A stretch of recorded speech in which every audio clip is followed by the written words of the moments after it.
मान्यवर, मैं कहना चाहता हूं कि ये जो लोग कह रहे हैं कि हम विदेश के दबाव में आकर कह रहे हैं, मैं उनको पूछना चाहता हूं कि किसके दबाव के अंदर धारा 370 को इतने समय तक चालू रखा आपने, ये तो जरा बता दीजिए।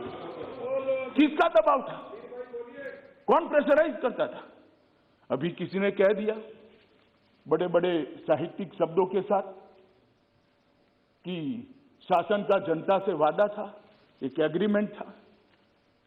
भाई, मैं तो एग्रीमेंट को बारीकी से पढ़ता हूं और मैं तो मानता हूं कि पूर्ववर्ती सरकारों ने भी जो वादे करे हैं उसको ध्यान से पढ़ने चाहिए और इसका अमल करना चाहिए।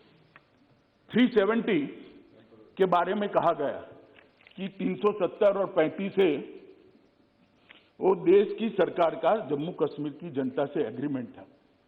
एग्रीमेंट जरूर था, मगर उसमें टेम्पररी शब्द आप भूल जाते हैं पढ़ने का। ये टेम्पररी था। और जो मेरा हिसाब पूछ रहे 17 महीने में स्टेटहुड कब दोगे, स्टेटहुड कब दोगे, स्टेटहुड कब दोगे, हम जरूर देंगे। मगर मैं उनको पूछना चाहता हूं, ये मैंने भी कहा है स्टेटहुड टेम्पररी है, आप 17 महीने में हिसाब मांगते हो तो टेम्पररी 370 साल तक चली, उस वक्त क्यों हिसाब नहीं मांगते थे?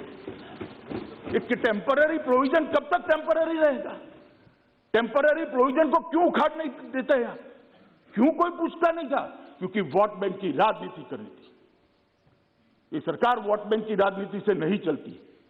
ये सरकार देश के हित में फैसले करती है। ये सरकार देश के भविष्य को सुधारने के लिए।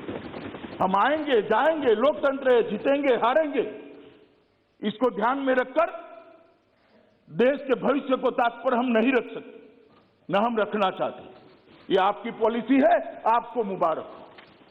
मान्यवर, इन्होंने कहा कि लोकल अफसरों का अधिकार चला जाएगा। मुझे कोई समझाए भला, देश भर में आईएएस आईपीएस अफसर भेजे जाते हैं, लोकल अफसरों का अधिकार चला जाता है क्या? चला जाता है तो जम्मू कश्मीर में कैसे चला जाएगा?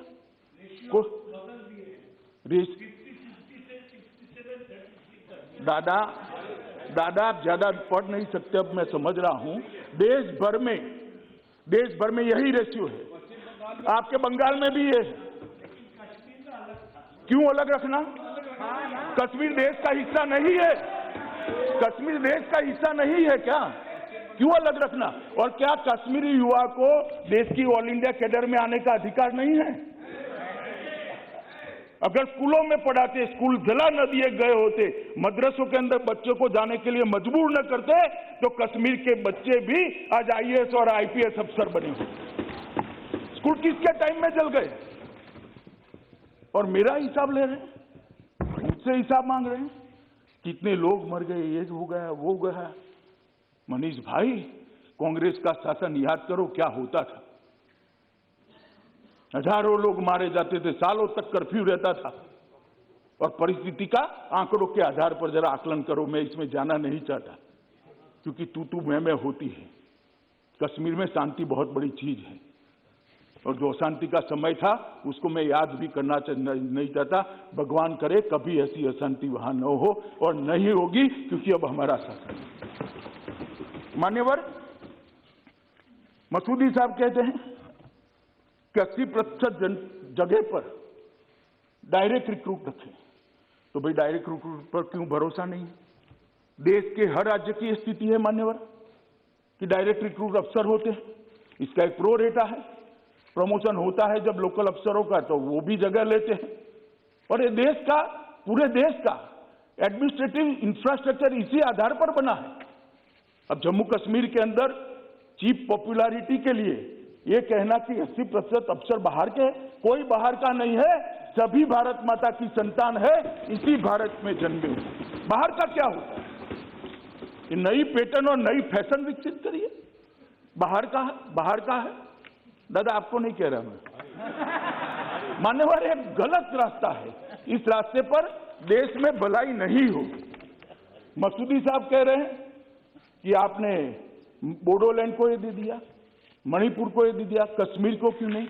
अरे मसूदी साहब, जरा सच बोला करिए। आप तो जज हो, सब कुछ पढ़ते हो, सभी अकॉर्ड निकाल कर दीजिए। किसी को अलग संविधान नहीं दिया है, किसी को अलग झंडा नहीं दिया है, किसी को धारा 370 नहीं दी है। और ये तो हमारा वादा था देश की जनता को 1950 से कि इस देश में 2 विधान, 2 निशान, 2 प्रधान नहीं रहेंगे। और आज मोदी जी के नेतृत्व में हमने इसको समाप्त कर दिया। अड़ी सोमवार से शुक्रवार शाम 6 बजे सिर्फ TV9 भारतवर्ष पर।